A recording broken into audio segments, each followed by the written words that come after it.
शिव के प्रमुख गणों में नंदी भगवान की कथा तो आप जानते ही होंगे, मगर क्या आप उनके एक और प्रमुख गण भृंगी की कथा जानना चाहेंगे, जिनकी जिद की वजह से भगवान भोलेनाथ को अर्धनारीश्वर रूप ग्रहण करना पड़ा और जिन्हें मां पार्वती के एक श्राप से 3 पैरों वाला विचित्र आकार मिला। कथा से पहले आग्रह है, चैनल को सब्सक्राइब करें और वीडियो को लाइक और शेयर भी कर दें।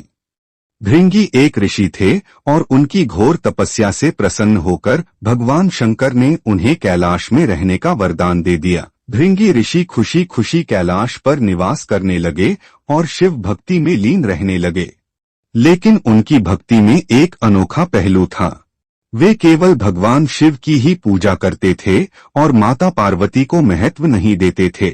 जब वे कैलाश पर्वत पर शिव और पार्वती के दर्शन के लिए जाते थे तो वे केवल शिव की ही परिक्रमा करते थे, पार्वती की नहीं।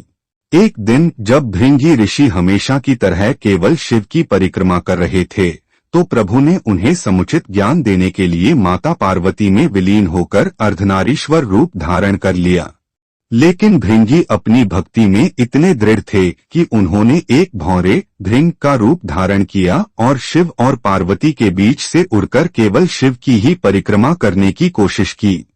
माता पार्वती इस अनादर से अत्यंत क्रोधित हुईं। उन्होंने भृंगी ऋषि को श्राप दिया कि उनके शरीर का वह हिस्सा जो उन्हें अपनी माता से मिला है, यानी कि मांस और रक्त, वह नष्ट हो जाएगा।